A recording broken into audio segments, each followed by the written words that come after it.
Last night at 7:50 p.m., I received, as did millions of others, the following announcement from President Trump on Truth Social. Quote, "We have completed our very successful attack on the 3 nuclear sites in Iran, including Fordow, Natanz, and Esfahan. All planes are now outside of Iran airspace. A full payload of bombs was dropped on the primary site, Fordow.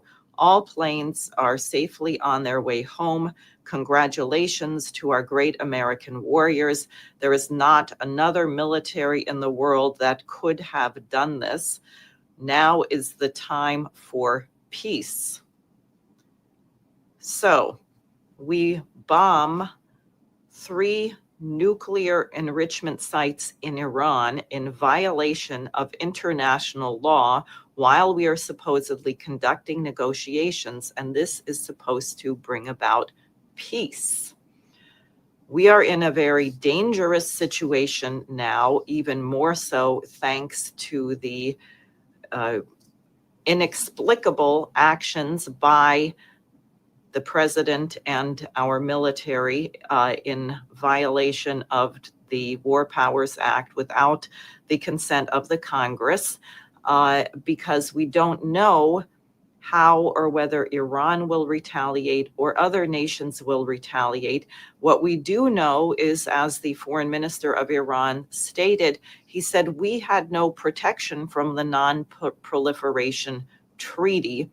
In other words, as Muammar Gaddafi of Libya demonstrated in his brutal death at the hands of Hillary Clinton, the British, and the French, giving up your nuclear weapons doesn't seem to work very well. So what we have now done is created incentive for everyone to have nuclear weapons. This is not the right direction.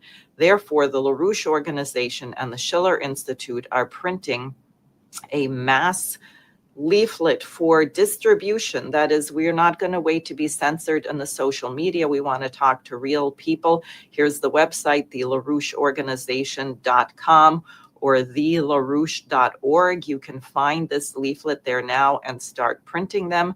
Here is the leaflet, what it looks like. It's double-sided, 8.5 by 11. Will there be thermonuclear fireworks by the 4th of July?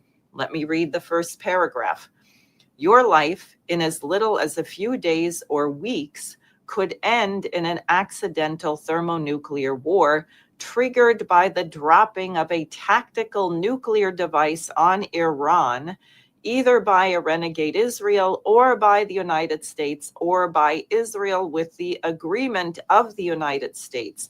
What happens next will be determined by the reports regarding the successful or unsuccessful destruction of the sites. Here is the question. If the sites were not destroyed, or if Iran announces that it is able to rebuild, what will happen then? Will the use of tactical nuclear weapons be the next step? That is the question before us. Now, why are we talking about the risk of tactical nuclear weapons? Look at this. Last week, and this even alarmed General Michael Flynn, Newsweek, 2 days before the strikes. Is Donald Trump considering tactical nukes against Iran? What we know. And I will just say that Ted Postal, the physics professor from MIT, gave a very compelling lecture on the likelihood of the bunker buster bombs failing on a program with Danny Davis, where he showed that the problem of these weapons is that the facility that you are bombing has to be directly under where they are going. The radius of the explosion is about 30 meters. And if the facilities are deep in the mountains or under the mountains, frankly, the likelihood of even reaching your target is very small. Not to mention that Iran claims they already evacuated all of the enriched uranium. which may be true. I have not heard reports of mass radiation leaks, and that's another factor which Maria Zakharova, spokeswoman of the Russian Foreign Ministry, has said. If you're going to bomb nuclear facilities, there are practical considerations as to why perhaps you should not do that. Now, I have to say that yesterday, the Iranian foreign minister gave a press conference, and he was asked, because Trump claims we're going to have peace now. So the Iranian foreign minister was asked, are you going to return to the negotiating table? And he said, what are you talking about? We were at the negotiating table. We were in negotiations with the United States. And in the middle of the negotiations, they started bombing. He said, furthermore, it's not merely Iran that has been bombed. It is the UN Charter. It is international law. So how do you deal with that? And if the United States did return to the negotiating table, who would trust us? With a message that we have now sent to the world, a la the ignoble liars of Chicago University, Leo Strauss et al., is that when we say negotiations, we mean bombing. We have destroyed our credibility. We cannot make peace. There is nothing to trust us about unless, as I said, that Congress gets off their rear ends, goes back to Washington and creates a penalty, invoke the War Powers Agreement, that we cannot retaliate if Iran retaliates, that this has to end. We cannot allow Israel to use tactical nukes, which Israel has. Israel has a nuclear bomb. They should be penalized. Who is going to remove the nuclear bombs from Israel? The Congress must create a penalty, which is in the Constitution, impeachment, if the president violates the War Powers Act. We have to create a penalty. We have to use the powers of checks and balances in our Constitution. Now, at the moment, someone just asked me on an interview, do you think the Congress will do this? Well, obviously not. A lot of them have a lot of money from AIPAC. Can we make them do it? That depends on you getting off your rear end, taking the leaflet we've printed, print it out from the website, get it out everywhere, take it to your job, take it to your church, take it, if you live in a city, take it to the train station, the subway, the intersection, put them in the grocery store, get them out. The American people have to wake up. And I hope it doesn't take running out of gasoline or $15 a gallon gasoline or running out of food or whatever else may happen to get you to wake up. And the answer to that, by the way, is not bombing our way to peace, but to change our policy, to work with Russia and China. Russia had been offering the entire time for a peaceful negotiated solution where Iran would have the right to nuclear power, but would not be able to strike Israel. Russia was in a position to do that, and we basically spat in their face. So I don't know how this will help with the Ukraine-Russia situation. And of course, Bibi Netanyahu, who is continuing, even as I'm speaking to you, his slaughter of innocent children in Gaza and in the West Bank as well, is sitting there gleefully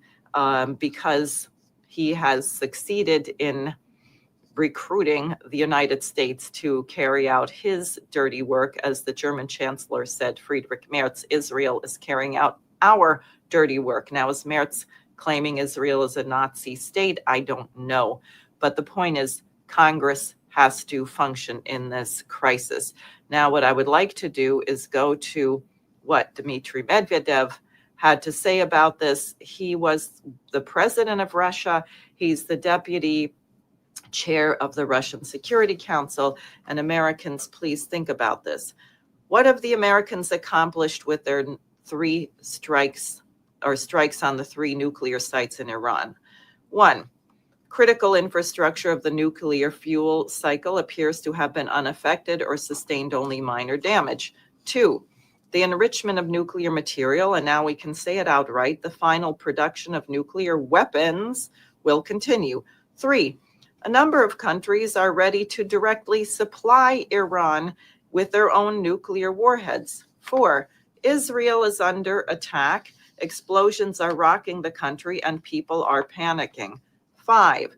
The United States is now entangled in a new conflict with prospects of a ground operation looming on the horizon. 6. Iran's political regime has survived and in all likelihood has come out even stronger. 7. The people are rallying around the country's spiritual leadership, including those who previously were indifferent or even opposed to it. 8.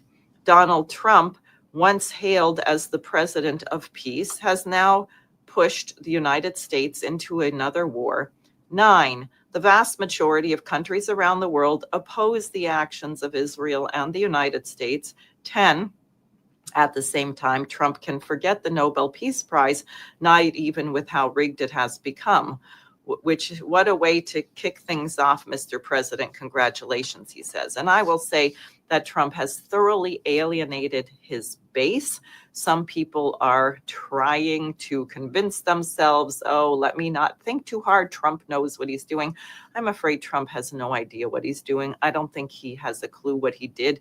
How can you say that now there should be peace, now that you violated international law, bombed a country in the middle of negotiations, and are countenancing and supporting a genocide? So please join the LaRouche Organization. Get to TheLaRouche.org, print out that leaflet, get it out, email us with responses, reports, photographs, videos. Let us move to use our Constitution to avert thermonuclear